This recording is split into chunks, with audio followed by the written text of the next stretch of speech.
네, 여러분 안녕하세요. 컴퓨터 교과 교육개론 기말고사 대비 요약 특강을 지금부터 실시하도록 하겠습니다. 자, 시험 범위는 중간고사 이후에 대한 시험 범위이고요. 강의 교환에 있는 것처럼 정보교육의 학습 내용 파트, 그 다음에 교재 파트, 아주 중요한 교수학습 방법 파트, 평가 파트에서 시험 문제가 출제가 되었답니다.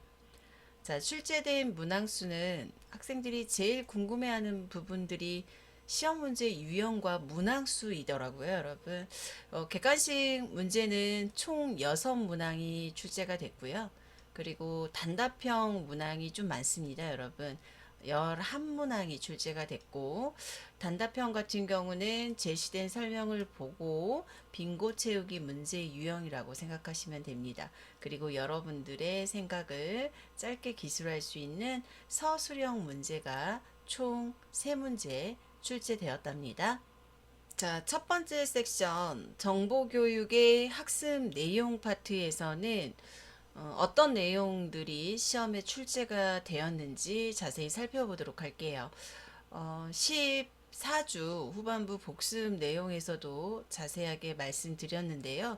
그 중에서도 시험 문제에 나오는 내용들만 제가 대비 특강에 넣어놨기 때문에 저의 설명을 잘 듣고 잘 준비하셔서 시험을 모두들 잘 보셨으면 좋겠습니다. 자, 학습 내용이라는 기본적인 개념은 여러 가지 의미를 가지고 있는데요. 여러분들께서 학습할 자료나 또는 학습에 관련된 개념 등에 대한 실제적 내용, 그리고 교사가 계획하는 교육 내용을 학습 내용에 개념화 시킬 수 있답니다. 자, 이러한 학습 내용을 선정하는 기준이 아주 중요한데요. 여러분 중요합니다. 네, 시험 문제에도 당연히 나왔겠죠, 여러분. 자, 학습 내용 선정 기준은 다양한 기준이 있는데 특히 중요성, 타당성, 학습성에 대해서 더 자세히 여러분들께서 정리하시기 바랍니다. 중요성이라는 건 말 그대로 학습 내용이 특정 주제에 필수적이며 기본적인 내용으로 구성이 되어 있는지라는 내용이고요. 타당성은 아주 중요한 키워드가 뭐냐면 교육 목표를 얼마나 달성할 수 있는지에 대한 내용으로 구성되었나 이 부분을 체크하는 기준이 타당성입니다. 자, 그리고 학습성이라는 건 뭐냐면 실제로 학생들이 학습할 수 있는 내용인지 이거에 관련된 기준이 학습성이라는 용어를 씁니다. 자, 여러 가지 선정 기준이 있는데요. 이 중에서 중요성, 타당성, 학습성에 대해서 정리해 두시기 바랍니다. 자, 이번에는 컴퓨팅 사고에 대한 기본적인 개념을 살펴보도록 하겠습니다. 개념 꼭 알고 계셔야 됩니다, 여러분. 컴퓨팅 사고라는 개념을 쓰실 수 있으셔야 돼요. 자, 여러 가지의 내용으로 개념화 시킬 수 있는데요. 첫 번째는 해결해야 될 문제를 만났을 때 컴퓨터 과학자처럼 사고하는 걸 컴퓨팅 사고라고 말할 수 있고, 가장 중요한 용어는 문제 해결 과정에서 추상화 과정을 통해서 이 추상화라는 용어는 뭐냐면 우리가 어떤 문제를 해결하기 위해서는 그 문제를 해결하기 위한 가장 중요한 요소가 필요하겠죠. 가장 중요한 요소, 즉 문제의 핵심적인 요소를 추출하는 과정을 추상화 과정이라고 합니다. 자, 이러한 문제의 핵심 요소를 추출한 다음에 우리는 컴퓨팅 기기를 통해서 그 해법을 자동화하는 능력을 갖추는 게 필요한데요. 이때 이 추상화와 자동화에 관련된 내용을 컴퓨팅 사고라고 개념화 시킬 수 있답니다. 자, 또 다른 정의는 설명드린 것처럼 우리나라 교육부에서 정의한 방법이라고 했죠. 컴퓨팅의 컴퓨팅의 기본적인 개념과 원리를 기반으로 목적은 문제를 얼마나 효율적으로 해결할 수 있는지를 판단하는 사고 능력을 컴퓨팅 사고라고 개념화 시킬 수 있답니다. 이러한 컴퓨팅 사고에 포함되는 하위 요소들이 있는데요. 하위 요소에는 학자마다 조금씩은 다르지만 공통적으로 포함하는 하위 요소에 대해서만 살펴보도록 할게요. 하위 요소에는 분해, 패턴 인식, 추상화, 알고리즘, 자동화라는 개념이 있었고, 이 특정 설명에 대한 용어를 반드시 알고 계셔야 됩니다. 특히 추상화와 알고리즘이라는 단어 잘 알아두시기 바랍니다. 뭐 분해 자체는 문제를 분해하는 건데 사실 뭐 단순한 문제는 분해할 필요가 없겠죠, 여러분. 복잡한 문제를 해결 가능한 작은 문제들로 나누는 걸 분해라고 표현하고 있습니다. 그리고 패턴 인식 같은 경우는 규칙 찾기라고 했죠, 여러분. 어떤 문제를 해결하고자 할 때 작은 문제 사이의 유사성 또는 패턴을 찾는 걸 패턴 인식이라고 표현할 수 있답니다. 자, 그리고 추상화는 문제를 해결하기 위한 핵심적인 요소를 추출하는 과정이라고 했죠. 그래서 문제를 단순화해서 표현하는 방법을 추상화라고 표현할 수 있습니다. 만약에 여러분들 제가 강의에서도 설명을 드렸지만 저는 그림 솜씨가 별로 없지만 어떠한 그림을 추상화시켜서 제가 그림을 그리는 것 같아요, 여러분? 네, 어떤 그림을 그리고 있을까요, 여러분? 그렇죠. 컵을 추상화해서 핵심적으로 표현하고 있다라고 생각하시면 되겠습니다. 어떤 문제를 해결을 하실 때 문제를 단순화하는 방법, 즉 문제를 해결하기 위한 핵심적인 요소를 추출하는 방법을 추상화라는 용어를 쓴답니다. 그리고 이 추상화 과정을 바탕으로 알고리즘이라는 건 문제를 해결하기 위한 논리적인 절차나 방법을 알고리즘이라고 표현을 했죠, 여러분. 자, 알고리즘. 문제를 해결하기 위해 가장 효율적인 절차나 방법들을 설계하는 기법을 알고리즘이라고 표현한답니다. 끝으로 자동화라는 건 우리가 특정 언어를 사용해서 프로그램을 만드는 과정, 코딩 단계를 자동화라고 표현할 수 있답니다. 컴퓨팅 사고의 하위 요소, 특히 추상화와 알고리즘의 포커싱을 맞춰서 꼭 정리하시기 바랍니다. 자, 두 번째 섹션 정보교육의 교재 부분 살펴보도록 하겠습니다. 기본적으로 교재에 대한 기본적인 개념은 알아두시고요. 뭐 교재에 대한 개념을 정의해 보세요 라는 이런 문제는 절대로 출제되지 않습니다, 여러분. 자, 교재 파트에서는 시험 출제 빈도가 높은 내용을 다음 PT에서 자세하게 설명드리겠지만 적어도 교재에 대한 기본적인 개념은 알고 계셔야 된답니다. 교육에 필요한 내용을 담고 있어서 가르치거나 학습하는 데 쓰이는 여러 가지 재료들, 이러한 여러 가지 재료에는 어떠한 재료들이 포함이 되는지 다음 PT에서 살펴보도록 할게요. 우선 먼저 간단한 정리를 해보도록 하겠습니다. 교수학습 과정에서 학습 내용을 전달하는 매개체 역할을 하는 거고, 자, 보통 교재라고 하는 건 일반적인 편견이 교과서만 교재라고 판단을 하신 분들이 많은데요. 이러한 교재는 교과서뿐만이 아니라 다양한 도서류, 실물이나 모형, 사진, 음성 자료, 비디오 자료, 또 특히 컴퓨터 기반의 멀티미디어 자료라든가 여러분들이 구글링을 통해서 다양한 정보를 찾게 되는데 인터넷 사이트 등 교실에서 활용할 수 있는 모든 자료는 교재에 포함된답니다, 여러분. 다음 중에서 교재에 대한 설명으로 틀린 것을 골라봐라. 이런 문제가 출제가 된다면 여러분들이 맞힐 수 있겠죠, 여러분? 자, 두 번째, 교재를 활용할 경우의 장점 반드시 알아두시기 바랍니다. 교재를 활용했을 때 장점을 간단하게 써보시오 라고 한다면 쓰실 수 있어야 돼요, 여러분. 학습 내용을 효율적으로 전달하기 위해서는 꼭 필요한 내용이죠, 여러분. 사실 제가 강의를 할 때도 어떤 교재를 선택해서 학생들을 가르칠 거냐가 상당히 중요하거든요. 그렇기 때문에 이러한 교재를 활용할 때는 특정 학습 내용을 효율적으로 전달할 수 있게끔 하는 장점이 있고요. 그리고 학습자의 주의 집중을 도와주고 세 번째로 교수 학습 과정을 표준화시킬 수 있답니다. 만약에 똑같은 과목을 여러 교수님들이 가르치시는데 교수님별로 교재가 다 다르거나 예를 들어서 특정 교수님은 교재를 사용하지 않았을 때는 교수학습 내용을 표준화시킬 수가 없어요. 그렇기 때문에 여러분들께서 배우시는 초, 중등 교육과정에서는 대부분 교재를 통해서 그리고 보조 참고 자료를 통해서 특정 과목을 이수하셨답니다. 물론 대학에서도 마찬가지이고요. 자, 교재를 활용할 경우에 장점 세 가지 꼭 기억해 두시기 바랍니다. 자, 이번에는 교재의 종류에 대해서 자세하게 살펴보도록 하겠습니다. 교재의 종류 네 가지 각각 어떠한 내용을 포함하고 있는지 알고 계셔야 되고요.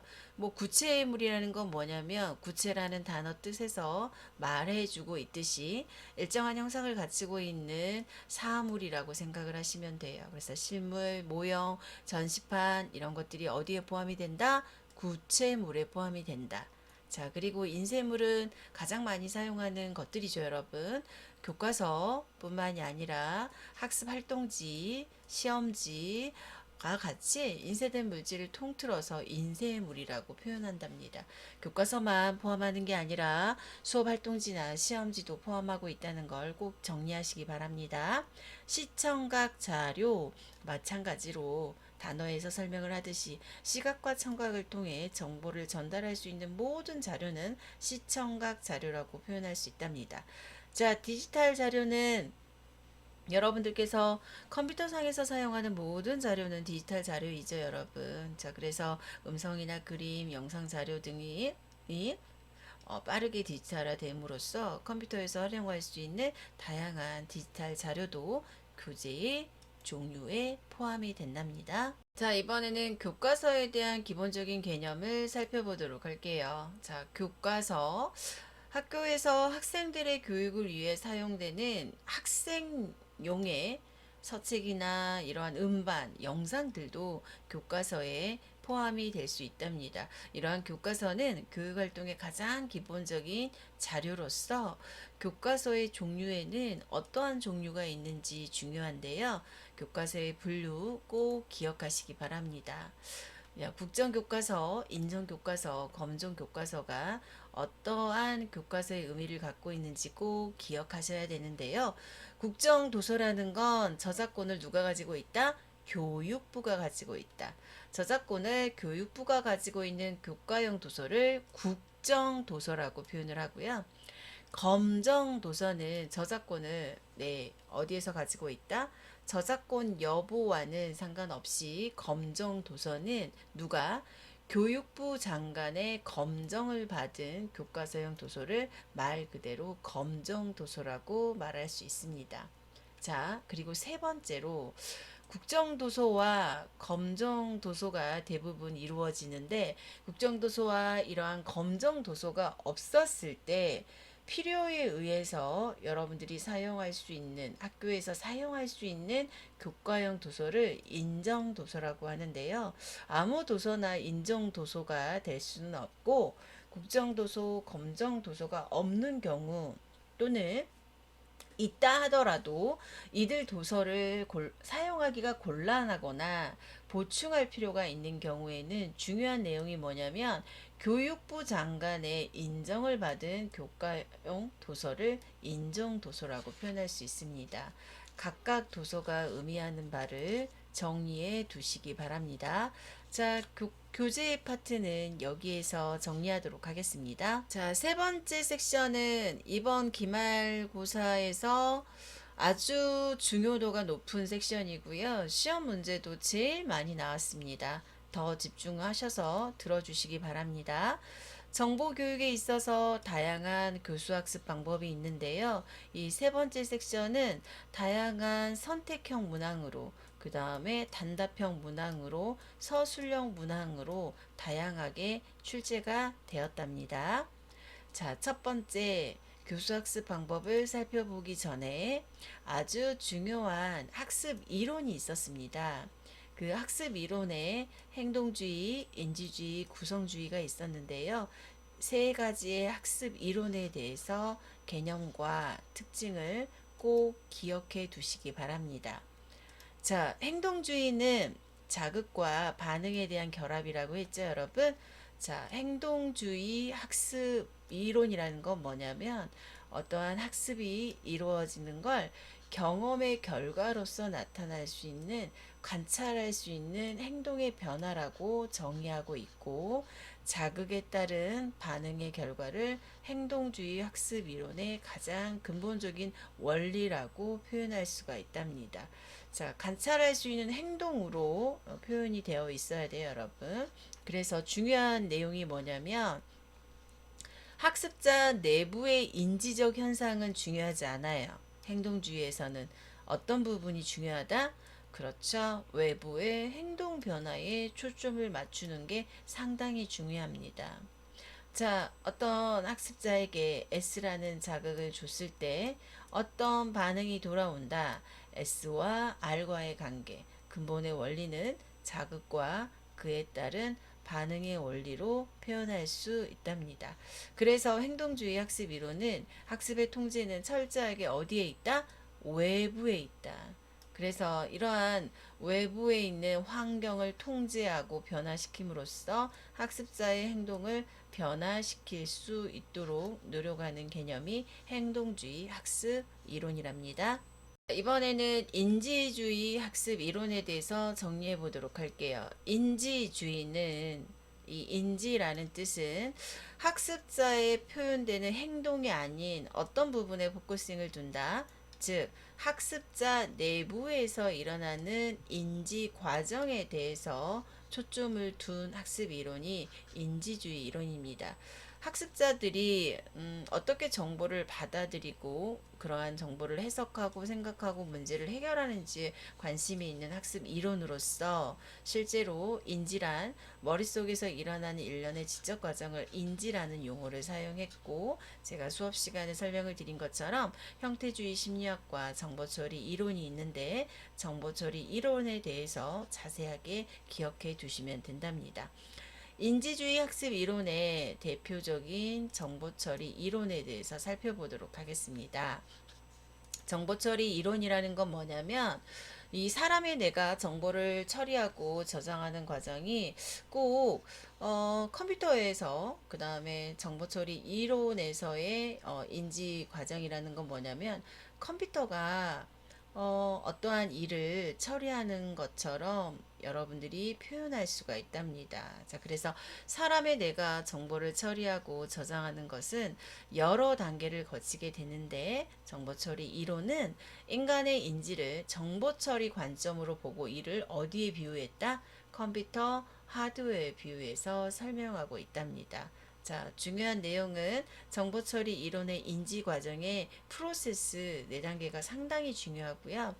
외부의 정보가 들어오면 사람은 감각 등록기를 통해서 여러분들이 정보를 받아들이게 되고 감각 등록기로 통해서 받아들였던 정보는 어디에 기억이 된다, 여러분? 단기 기억, 즉 단기 기억 또는 작동 기억, 작업 기억이라고 표현을 했죠. 단기 기억 속에 저장이 되고 단기 기억 속에 저장된 내용을 시연이나 의미를 부호하게 되면 장기 기억 속에 저장이 된다라고 설명을 드렸습니다. 자, 이 4단계의 프로세스는 그냥 이루어지는 게 아니라 이 주어진 정보에 주의 집중을 하고 감각 등록기를 통해서 여러분들이 지각을 하게 되면 이 지각된 내용은 단기 기억에 저장이 되고 단기 기억에 저장된 내용들이 시연이나 부호 과정을 거치면 장기 기억 속에 저장이 된답니다. 자, 학습 이론의 3번째 학습 이론, 구성주의에 대해서 살펴보도록 하겠습니다.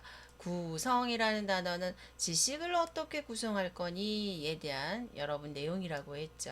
자, 그래서 구성주의 학습 이론은 지식이 무엇인지, 특히 지식이 어떻게 구성되는지에 대해서 초점을 맞추는 이론이에요, 여러분. 자, 그래서 이러한 학습이라는 개념은 학습자가 이 지식을 능동적으로 의미를 구성해 나가는 과정이라고 주장하는 이론이 구성주의 이론인데요. 구성주의 학습 이론에서 인지주의 구성주의가 있었고 사회적 구성주의가 있었는데, 기말고사에서는 사회적 구성주의에 대해서 여러분들께서 잘 정리해 두시면 된답니다.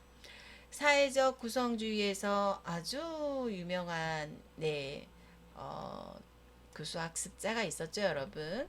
구성주의 학습 이론에서 사회적 구성주의에서 비고츠키라는 심리 학자가 심리 발달 이론의 기초를 두고 이 이론을 제시했는데요. 아주 중요한 내용이 뭐냐면, 인간의 인지적 발달과 기능은 아주 중요한 키워드가 사회적 상호작용을 통해서 내면화된다라는 과정을 주장을 한 이론이 비고츠키의 사회적 구성주의랍니다. 자, 그래서 어린 학습자가 아동이 타인과의 관계에서 서로 영향을 받으면서 성장하는 사회적 존재임을 강조하면서 인간에 대한 이해를 하기 위해서는 그 사회나 문화나 역사적 배경을 중요하게 생각한다는 내용을 제시하고 있답니다. 사회적 구성주의에서는 어떻게 학습이 이루어지는지 지금부터 살펴보도록 할게요. 구성주의 이론에서 아주 중요한 용어가 있었죠, 여러분. 근접 발달 영역. 사회적 상호작용의 중요성을 아동의 근접 발달 영역이라고 칭하고, 근접 발달 영역은 영어로 GPD라고 표현한답니다. 자, 근접 발달 영역은 이거죠. 학습자가, 즉 아동이 혼자 스스로는 문제를 해결할 수는 없어요. 그런데 성인이나 이 아동보다 조금 더 뛰어난 같은 동료의 아동이 어떠한 학습을 하면 성공할 수 있는 영역을 근접 발달 영역이라고 표현할 수 있습니다. 자, 그래서 아동 스스로는 문제를 해결할 수는 없지만 누구의 도움을 받아서 성인이나 뛰어난 동료와 함께 학습을 하면 성공할 수 있는 영역을 근접 발달 영역이라고 표현할 수 있습니다. 이때 아동이 스스로는 할 수 있어요. 그런데 학습자가 도움을 받아서 해결할 수 있는 이 영역 존을 GPD 영역이라고 표현한답니다. GPD 용어 상당히 중요합니다. 근접 발달 영역을 영어의 약자로 GPD라고 표현한답니다. 자, 이번에는 교수 설계 이론의 가장 대표적인 이론을 살펴보도록 할게요.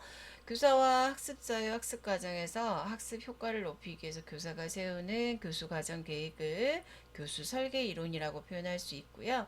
교수 설계 이론에서 시험에 출제되는 내용은 켈러의 학습 동기 이론입니다. 자, 그래서 켈러의 학습 동기 이론은 네 가지 범주로 이루어지는데요. 네 가지 범주에 대한 기본적인 개념을 살펴보도록 할게요. 켈러의 학습 동기 이론은 주의 집중, 관련성, 자신감, 만족감이라는 범주로 분류할 수 있는데요. 각각 범주에 대해서 기본적인 개념을 알고 계셔야 됩니다, 여러분. 켈러의 동기 이론은 심리학에서 동기는 행동의 방향과 강도를 설명해주는 현상이라고 말을 했고, 네 가지의 범주로 표현할 수 있는데, 이때 주의 집중 같은 경우는 뭐냐면 교수자가 어떤 학습을 진행을 할 때 첫 번째 중요한 요소가 학습자의 주의 집중을 시키는 거죠. 즉 주의 집중을 시키기 위해서는 다양하게 호기심을 자극할 수 있는 방법이 필요하고, 아무리 완벽하게 설계된 수업이라도 학습자가 주의 집중하지 않으면 아무 의미가 없죠. 수업 자체가. 그렇기 때문에 주의 집중하는 단계가 필요하고요. 이제 관련성 같은 경우 뭐냐면 학습자가 어떠한 필요를 잘 파악하고 그것에 맞춰 목표를 선정할 필요가 있어요. 예를 들어서 학습하는 내용에 대해서 학습자가 친밀성을 가질 수 있도록 다양한 예시나 다양한 상황들을 제시하게 되면 학습자들은 친숙하게 더 느껴져서 학습에 대한 효과가 높답니다.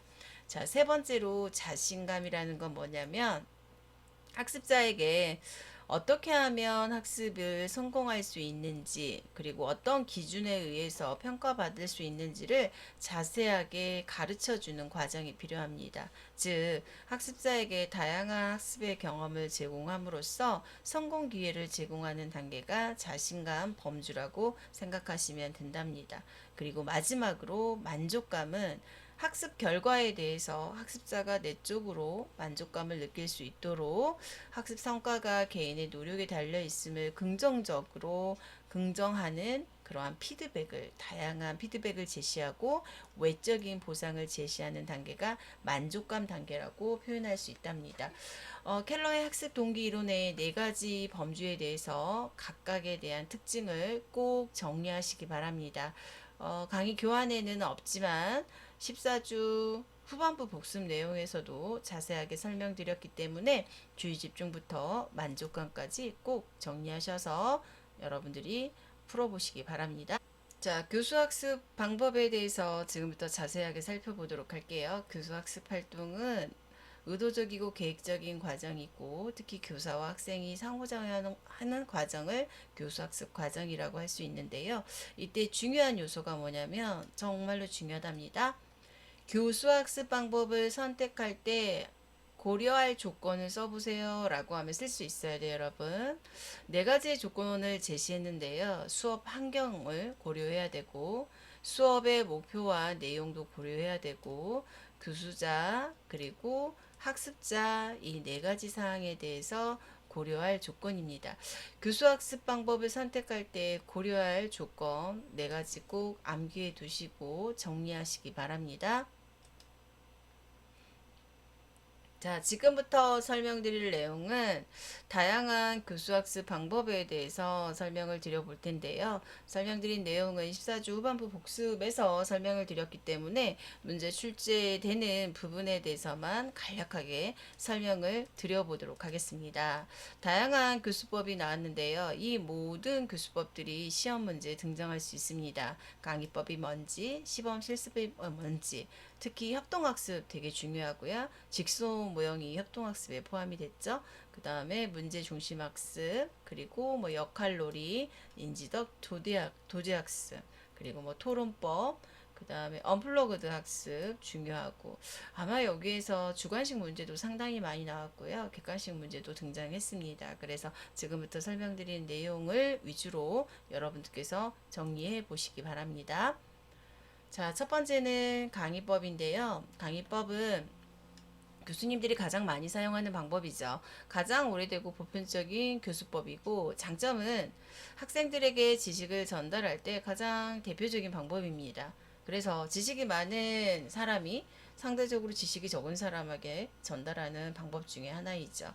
자, 그래서 강의법에 대한 기본적인 특징 알아두시기 바랍니다. 자, 두 번째, 시범 실습. 특히 시범 실습은 어느 분야에서 많이 쓰이는 거냐면, 프로그래밍 파트에서 많이 사용되는 교수학습 방법이에요. 컴퓨터 교과 교육계로는 이론 수업이라서 여러분들께 실습하는 장면을 보여드릴 수는 없지만, 특히 프로그래밍 언어를 학습을 하실 때 문법적인 요소를 여러분들이 이론을 배우기도 하지만 직접 라이브 코딩하는 과정을 통해서 여러분들이 문법적인 요소를 정리할 수 있는 것처럼 시범 실습법은 프로그램 교육이 강조가 되면서 새롭게 중요성이 대두된 교수학습 방법이랍니다. 자, 그래서 시범 실습에서 시범과 실습에 대한 용어를 알아두시면 되실 것 같습니다. 시범은 보통은 교사가 시범을 보이죠. 배워야 될 내용, 즉 학습해야 될 기능이나 이러한 실제적인 사례들을 교사나 또는 동료 중에 좀 실력이 있는 시범자가 직접 제시하고 학습자는 이를 먼저 관찰하는 거죠. 그리고 나서 관찰을 통해서 여러분들이 익혔던 내용들을 학생들이, 즉 학습자가 직접 연습하고 적용해 보는 단계를 실습 단계라고 합니다. 그래서 시범, 실습이라는 교수학습 방법이라고 표현하고 있답니다. 자, 협동학습에 대한 기본적인 개념 여러분들께서 꼭 정리하시고요. 그리고 협동학습의 가장 대표적인 직소 모형 기억하십시오, 여러분. 직소 모형은 어떻게 이루어지는 학습 내용인지 꼭 기억하시기 바랍니다, 여러분. 물론 한글로도 직소라고 표현할 수 있겠죠. 소리 나는 대로 쓰시면 됩니다, 여러분. 협동학습 중에 대표적인 종류가 직소 모형 1, 2, 3가 있었는데 1만 알아두시면 된답니다. 자, 그리고 이제 문제 중심의 학습은 영어로 PBL 기법이라고도 표현을 하는데요. 문제를 중심으로 학습을 시작하고 문제와 관련된 개념이나 원리, 법칙 등을 학습하는 교수 학습 방법입니다. 그래서 문제 중심 학습의 가장 핵심적인 키워드는 복잡한 실제 세계의 맥락 속에서 비구조화된 문제를 먼저 제시하고 학습자가 이러한 문제나 과제에 대한 의미 있는 해결 방법을 찾아내고 교과 지식뿐만이 아니라 문제 해결 전략 등을 동시에 가르치는 학습 방법입니다. 그래서 문제를 중심으로 학습을 시작하고 이때의 문제는 비구조화된 문제가 제시가 된다는 거 알아두시기 바랍니다. 자, 역할놀이 기본적인 개념 알아두세요. 중요합니다, 여러분. 역할놀이도 중요하고요. 그리고 교수학습 방법에서 시험 문제가 상당히 많이 나왔어요. 인지적 도제학습. 교사가 먼저 과제를 수행한 다음에 학습자가 관찰해 모방하는 모델링 과정, 비고치키의 근접 발달 영역과도 관련된 교수학습 방법이 인지적 도제학습이었습니다. 인지적 도제학습의 절차는 이어갔죠. 교사가 시범을 보이고 지원 단계를 거쳐서 맨 마지막에는 교사의 도움이 중지되는 단계로 이루어질 수 있습니다. 자, 인지적 도제학습의 장점과 단점도 여러분들이 기억해 두시고 언블로그드 학습에 대한 기본적인 개념 중요합니다. 우리가 컴퓨터 과학의 기본적인 개념을 학습을 할 때 컴퓨터를 사용하지 않고 학생들이 활동을 통해서 학습하는 방법을 언플러그드 학습이라고 합니다. 특히 언플러그드 학습 같은 경우는 게임과 활동으로 학습할 수 있는 장점이 있고 특히 게임으로 학습을 하다 보니까 학습자의 몰입도가 최고조이죠, 여러분. 자, 그래서 언플러그드 학습은 컴퓨터 과학에 대한 기본 개념을 뭐를 통해서 학생들의 활동을 통해서 학습한다. 컴퓨터를 사용하지 않고 여러분이 배우실 때 활동을 통해서 학습하는 개념을 언플러그드 학습이라고 생각하시면 되실 것 같습니다. 자, 14주 복습 강의를 위주로 여러분들께서 정리해 두시면 돼요, 여러분.